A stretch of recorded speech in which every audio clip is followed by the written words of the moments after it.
This is a map of the Soviet Union in 1967, published by National Geographic. The Baltic states are cut out on it, but the point of the map isn't to zone in on that region. It's to look at the sprawling expanse of the largest country in the world. But how could Stalin keep control of a country that spanned 11 time zones and 130 languages? The answer? Maskirovka. Russian military deception. A word that literally translates to a little masquerade. In his book, Agents of Influence, Mark Hollingsworth quotes a former employee of the Soviet intelligence agency who divulged that 3/4 of its budget went to ideological subversion and active measures. As the KGB disinformation chief jested in 1964, if they did not have press freedom, we would invent it for them. And invent they did.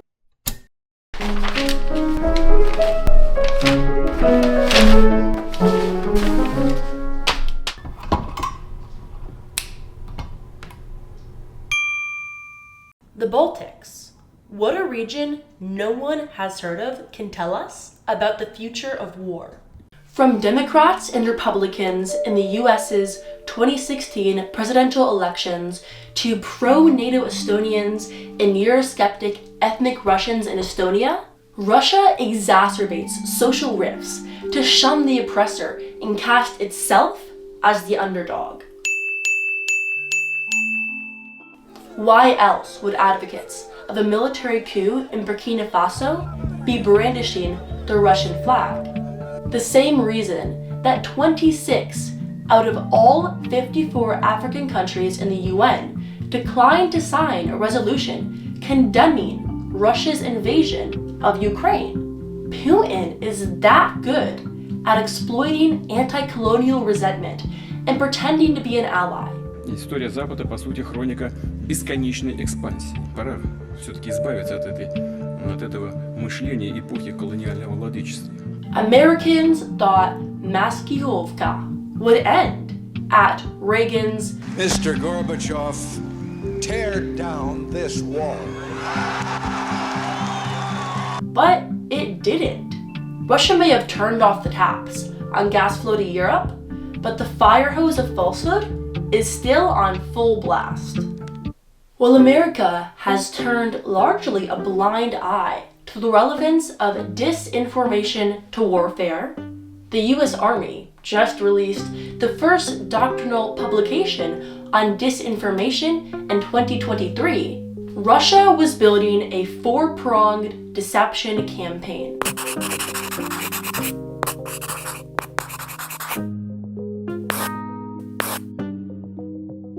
Russian disinformation, which lets targets feel a feigned sense of control while compelling them to act in the best interest of the propagandist, is large-scale and multimedia.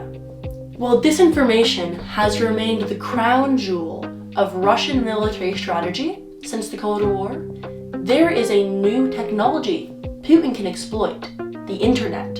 From Russia Today, a state-controlled media channel that claims to be the first news outlet to reach 1 billion page views on YouTube, to Russian internet trolls employed 24 hours a day, legally contracted to post 135 comments of 200 plus characters in 12-hour shifts. Multiple fake sources, all repeating the same pro-Kremlin themes, will trigger the frequency heuristic.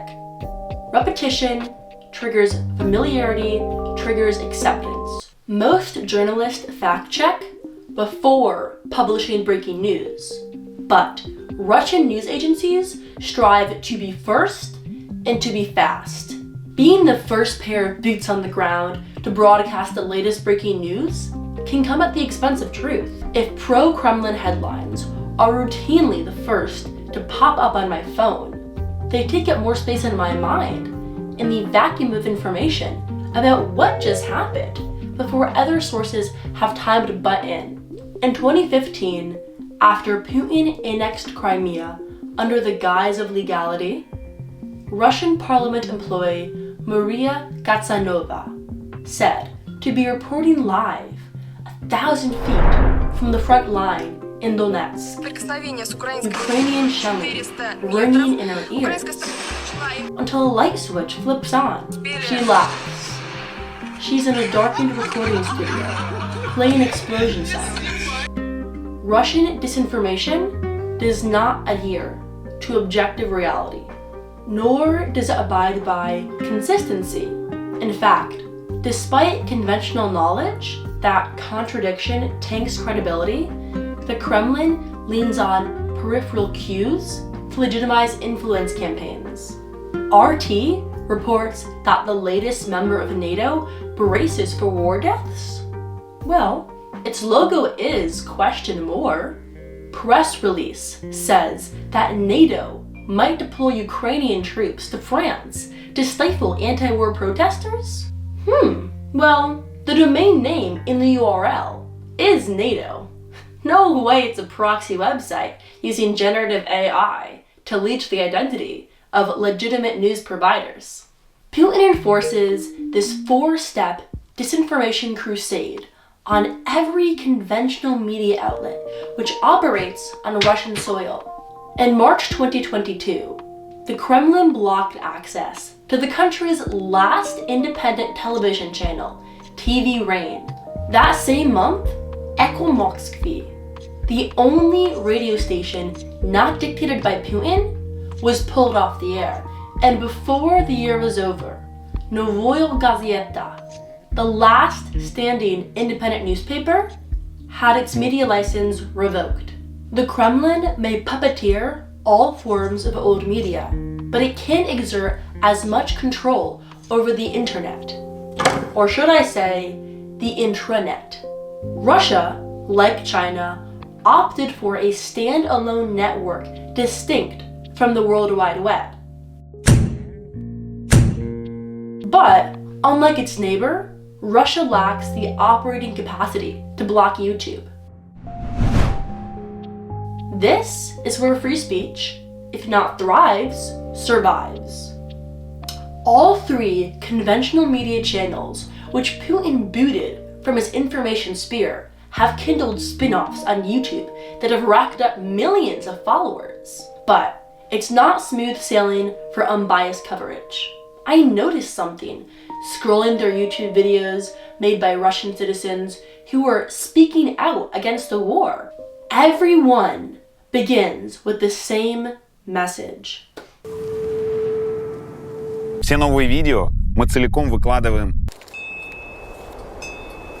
Since Putin's party, United Russia, passed the Foreign Agent Act in 2012, individuals or groups who receive funding from or are influenced by foreign entities need to brandish all their videos with a "I am a foreign agent, don't trust me, don't give me money" disclaimer. And if any one of the 262 people Putin branded as a foreign agent don't publish this disclaimer, they're subject to fines and criminal investigation for non-compliance. So, the internet is the stage on which information warfare will play out.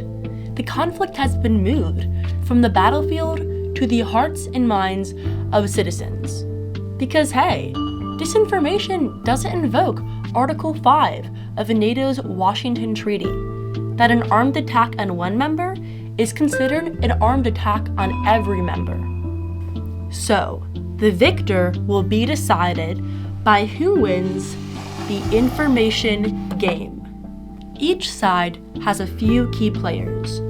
Russia flaunts internet trolls, proxy websites, and state-controlled media. An important tool that the US boasted was the Global Engagement Center, designed to help axe Russia's propaganda ecosystem. But as of December 23rd, 2024, the House, controlled by Republicans, did not renew the funding for the GEC, and the agency closed its doors. What else is on the table for the US?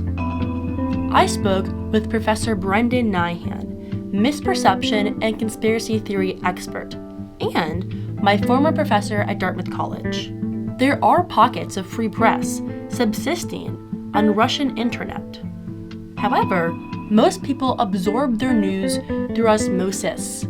The state-run radio station playing in the taxicab or the government-owned tabloids outside the grocery store. We may have overweighted the psychology of how people come to believe in misperceptions and just underweighted mere exposure. The survey data that's currently available from Russia is not great for obvious reasons. Shocking. But it doesn't seem like people uncritically believe everything the government says.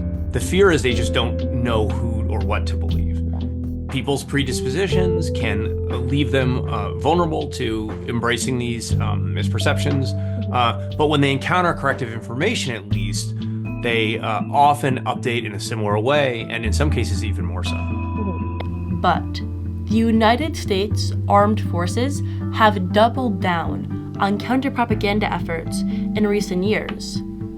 For every dollar that Russia spends on military funding, US taxpayers spend 8. So, which side wins the information game? Whichever has the loudest megaphone and projects it in the right direction.